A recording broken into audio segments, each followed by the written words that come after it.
Dear friends,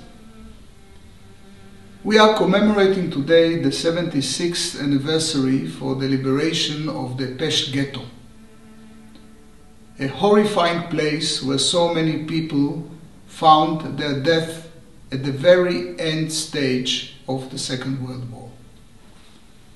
But I would like today to talk about it from a different point of view, from the personal point of view.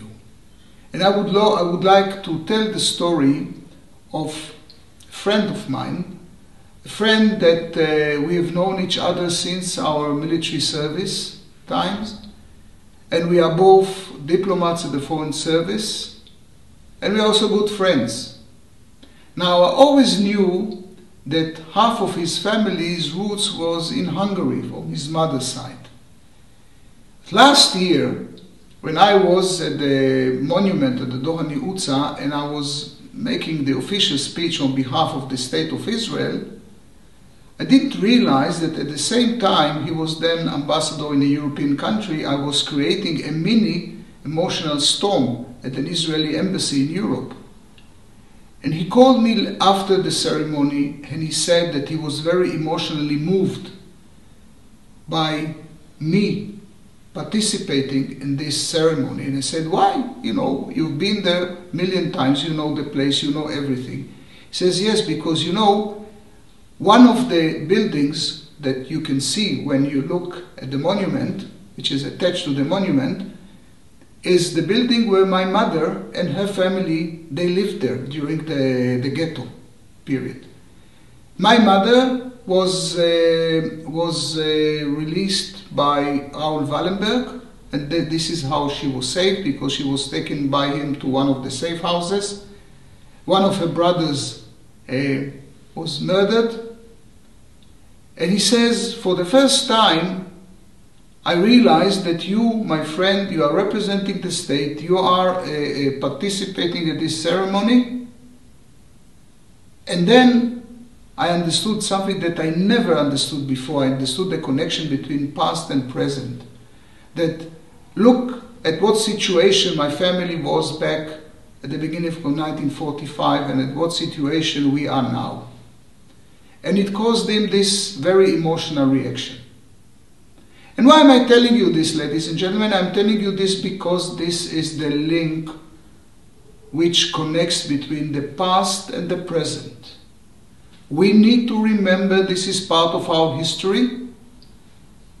We need also to retell it, to distribute it worldwide, in Hungary and elsewhere, because only this kind of distribution, only telling about the horrors of the past, will prevent them, hopefully, from reoccurring in the future. And when I say horrors, not necessarily towards the Jewish people. The Jewish people today are strong enough. We have, thanks God, our state, the nation state, the homeland for the Jews, Israel. We have a flourishing Jewish community here in Hungary and elsewhere. But as you know, ladies and gentlemen, anti-Semitism is on the rise everywhere. Well, here the situation is the best in Europe according to the data, but everywhere anti-Semitism is on the rise, and we need to make sure that something like this will never happen, neither to us nor to any other people.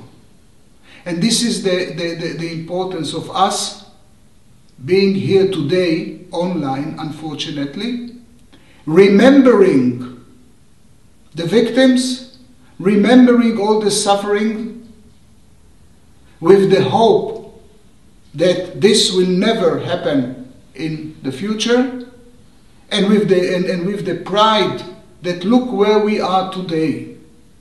People who survived these horrors, some of them went to Israel and participated in building the new state. Others stayed here or emigrated elsewhere and helped and were conducive people in helping the societies where they were living in. But all of this is also a warning for the future generations. They need to know what happened in order to make sure that such things never happen again. Thank you very much.